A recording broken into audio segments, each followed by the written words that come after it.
اسلام آباد جو ہے اس وقت پوری دنیا کی نگاہوں کا مرکز ہے اور محور بنا ہوا ہے، اور ساری ایکٹیویٹی اسلام آباد میں ہے، اور پوری دنیا یہ دعائیں کر رہی ہے۔ جس مذہب سے بھی لوگوں کا تعلق ہے وہ یہ دعا کر رہے ہیں کہ آج اسلام آباد میں جو مذاکرات شروع ہو رہے ہیں وہ کسی طرح کامیاب ہو جائیں، کیونکہ پوری دنیا کی اکانومی کا اور فیوچر کا جو دار و مدار ہے وہ ان مذاکرات کے اوپر ہے۔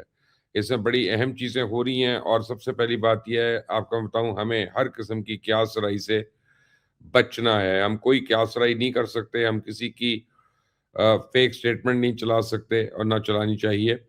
ہمیں یہ پتا ہے کہ ایران اور امریکہ کے ٹاپ لیول کے وفود جو ہیں وہ یہاں پہ مل رہے ہیں۔ پاکستان ان کو بڑی مشکل سے اس لیول تک لے کر آیا ہے۔ دنیا تیسری جنگ عظیم کے دہانے پہ تھی، اور پاکستان کی ڈپلومیسی نے اور پاکستان کی کوششوں نے نہ صرف دنیا کو ایک عالمی جنگ سے بچایا، بلکہ اب جس تباہی کے دہانے پہ دنیا کھڑی ہے اکنامکلی، اس سے بھی نکالنے کی کوشش کر رہا ہے، اور ان ممالک کے درمیان جو ہے وہ امن قائم کرنے کی بھرپور کوشش ہے۔ یہ سیز فائر ابھی وقتی ہے، 2 ہفتے کا ہے، اور ان 2 ہفتوں میں امید ہے کہ ان وسیع تر مفادات پہ ایگریمنٹ ہو جائے گا جو سب کو قابل قبول ہوں۔ لیکن اس وقت ہندوستان کا میڈیا جو ہے وہ بہت بڑھ بڑھ کر بول رہا ہے۔ اس کو پچھلے 72 گھنٹے سے اتنے مسائل ہو رہے ہیں، مجھے لگتا ہے کئی ان کے اینکرز اور اینالسٹ جو ہیں وہ اس وقت کوما میں نہ چلے جائیں، ان بیچاروں کا کارڈیک اریسٹ نہ ہو جائے۔ ان کو سمجھ نہیں آ رہی ہے کہ یہ کیا ہو رہا ہے اور پاکستان کیسے گلوبل سینٹر سٹیج پہ آ گیا۔ سب سے امپورٹنٹ یہ ہے کہ یونائٹڈ نیشن جو کام نہیں کر سکا، جو کام OIC نہیں کر سکا، جو کام GCC نہیں کر سکا، وہ پاکستان نے کر کے دکھا دیا۔ علی قادر گیلانی اور فائز رحمان واشنگٹن سے میرے ساتھ ہیں اس وقت۔ آپ دونوں حضرات کا بہت بہت شکریہ۔ علی قادر، یور اوپننگ سٹیٹمنٹ سر۔ سر، سب سے بڑی کامیابی اور مبارکباد کا مستحق پاکستان اس طرح ہے کہ ایک تھریٹ سے جس چیز کا آغاز ہوا اور آخری دھمکی تھی امریکن پریزیڈنٹ کی، اس سے آج ہم نیوکلس آف پیس بنے ہوئے ہیں، اور ہم نے اکراس دا ٹیبل ان دونوں فریق کو بٹھا دیا۔ تو that is a big achievement number 1۔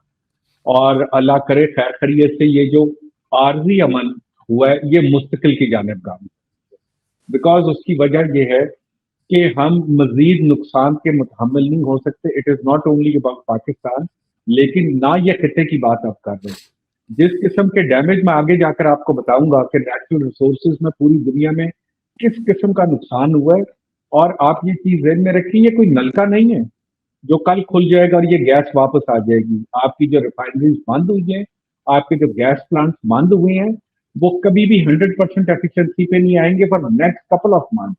تو اس ریسیشن کو بلٹ اپ ہونے میں اور کنٹرول کرنے میں، اور یہ اس صورت میں ممکن ہے اگر یہ امن کی سائٹ پر دونوں پارٹیز آ جائیں اور مستقل جنگ بندی کی طرف۔ اگر وہ جنگ بندی کسی طرح نہیں ہوتی تو پھر کافی نقصان ہے پورے گلوب کا، خطے کا بھی۔ لیکن جو میں سمجھ رہا ہوں کہ JD وینس کا ایز اے وائس پریزیڈنٹ آنا اور ادھر سے طالبان اور عباس راکتی کے آنے کا مطلب یہ ہے کہ دونوں پارٹیز بے حد سنجیدہ ہیں اور وہ چاہ رہی ہیں کہ اس کو مستقل امن کی طرف لے کر جائے۔ تو let's hope for the best. میرے خیال میں آگے جا کر فیوچر کافی بہتر ہو سکتا ہے اگر سارے پارٹیز مل کر اس کے لیے کوشش۔ فائز، تھینک یو فار جوائننگ اس۔ مجھے ایک بات بتائیں کہ سب کچھ ٹھیک ہے، اور بٹ بول ان دا چائنا شاپ، آپ کو میں آپ کی اسکرین پہ ایک چیز دکھاتا ہوں، اس کو ذرا دیکھیں، یہ بڑی اہم چیز ہے، اور یہ ہے کہ اسرائیل نے پچھلے 60 سال میں جن ممالک کے اوپر آپریشنز کیے، دیکھیں آپ، ایجپٹ سب سے پہلا، آپ کو یاد ہوگا ایجپٹ کا حصہ بھی ایک توڑا گیا، اور یہ اس کے بعد انور السادات جو تھے انہوں نے جا کر مل لیے تھے جب ان کو لگا کہ ان کی ہیلپ نہیں کی جا رہی۔ جارڈن دوسرا وکٹم ہے، اس کی گولان ہائٹ سے لی گئی۔ کل تک جارڈن پورے مڈل ایسٹ کو پانی دے رہا تھا، آج جارڈن کو اپنا پانی بھی اسرائیل سے خریدنا پڑتا ہے۔ عراق لے لیں، سوڈان لے لیں، تونیزیا لے لیں، یوگینڈا لے لیں، لیبنن لے لیں، سیریا لے لیں، ویسٹ بینک لے لیں، غازہ لے لیں، اور اب ایران۔ اتنی ساری یعنی تباہیاں جو ہیں اس کی، آج تک ہیومن رائٹس کا کبھی اس پہ ایشو نہیں ہوا، آج تک اس کے اوپر وار کرائمز نہیں لگے، اور آج تک جو ہے اس کو کسی یعنی ایگریشن سے روکنے کی کوشش نہیں ہوئی۔ ہمیشہ اس کو جسٹیفائی کیا گیا کہ جناب اس کا حق ہے اپنے آپ کو ڈیفینڈ کرنا۔ ان ساری جنگوں میں اگر آپ دیکھیں اس نے اپنے آپ کو ڈیفینڈ نہیں کیا، وہ اگریسر ہی رہا۔ ایسی صورت میں کیا اسٹریٹجی ہونی چاہیے اور کون روکے گا اس بول ان دا چائنا شاپ کو؟ جی مبشر صاحب اور علی قادر گیلانی صاحب بہت بہت شکریہ. السلام علیکم. اور آپ کے ناظرین کو جو کہ اس وقت دنیا بھر میں پھیلے ہوئے ہیں, اور جیسے آپ نے کہا کہ اس وقت واقعی پوری دنیا کی نظریں اسلام آباد پر اور پاکستان پر ہیں, اور سب امن کی خواہش میں ہیں. اور آپ کے اپنی اس بات کو میں آپ کے سوال سے جوڑنا چاہتا ہوں. دیکھیے اب ہوا بدل چکی ہے مبشر صاحب, یہ اس میں کوئی شک نہیں ہے کہ اسرائیل خود ایک پورے جو آپ نے ان برسوں کا ذکر کیا ہے اس میں اس کا پورا رویہ دہشت گردانہ رہا ہے. نہ صرف اس نے ٹیررائز کیا ہے پورے اپنے نیبرہڈ کو, اپنے قریب ترین ممالک کو, بلکہ خود یورپ, امریکہ اور اور اس کے جو طریقے واردات ہے, نہ صرف یہ کہ براہ راست لابینگ, براہ راست لوگوں کو خریدنا, بلکہ اب تو آپ کو اور پوری دنیا کو معلوم ہے جو ایپسٹین لسٹ کا جو معاملہ ہے, اور لگ یہ رہا تھا کہ جیسے کہ ان کا پورا ایک چوک ہولڈ نہ صرف اہم دنیا کی اہم شخصیات پر, بلکہ خصوصاً جو صدر ٹرمپ اور اپنی ان کی جو کابینہ کے اہم لوگ ہیں ان پر رہا ہے.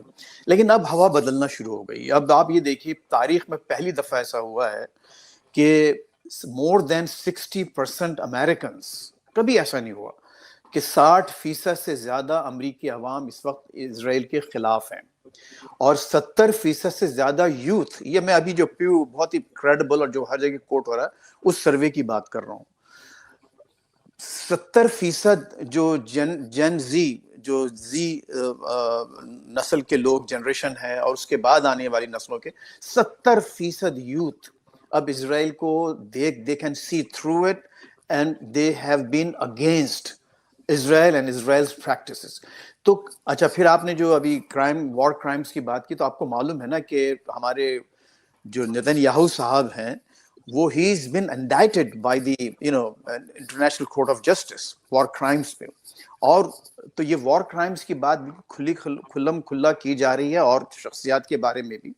تو معاملات اب وہ نہیں رہے, اور خود اب اسرائیل کو اور اسرائیلی عوام کو, جو کہ ایک چھوٹا سا ملک ہے, ٹوٹل 9 ملین اس کی آبادی ہے, جس میں سے 2 ملین عرب اسرائیلی ہیں جو کہ زیادہ تر مسلمان اور کرسچنز ہیں, تو ان کے پاس اب وہ میرا خیال ہے کہ وہ نہیں رہا سلسلہ. اور آج آپ دیکھیں یورپ ان کے خلاف ہو گیا ہے, آسٹریلیا کے وزیر اعظم البانیز نے بڑا زبردست جو ریئیکشن شو کیا ہے, بڑا زبردست بیان دیا ہے.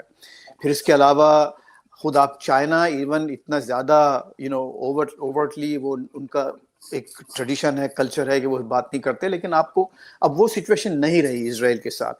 اور آج جو آپ اسلام آباد میں یہ جو شو دیکھ رہے ہیں تاریخ کا, میں سمجھتا ہوں کہ probably if not one of the most important actually in my opinion, کہ یہ جو ایک ہسٹری آپ دیکھ رہے ہیں, اور آپ both of you are so lucky کہ you're so close to that venue کہ جہاں یہ سب کچھ ہو رہا ہے. اور ظاہر ہے کہ پاکستان کو اس کا کریڈٹ دیا جا رہا ہے دنیا میں. باقاعدہ لوگ پاکستان, یعنی میرے جو بہت سے لوگ ہیں جو جوش کمنٹیٹرز اینڈ اینالسٹ ہیں, وہ پاکستان زندہ باد کے نعرے ٹویٹ کر رہے ہیں کہ پاکستان نے, جیسے کہ آپ نے بھی خود فرمایا کہ دنیا کو تیسری جنگ, عالمی جنگ کے دہانے سے واپس لے کے آیا.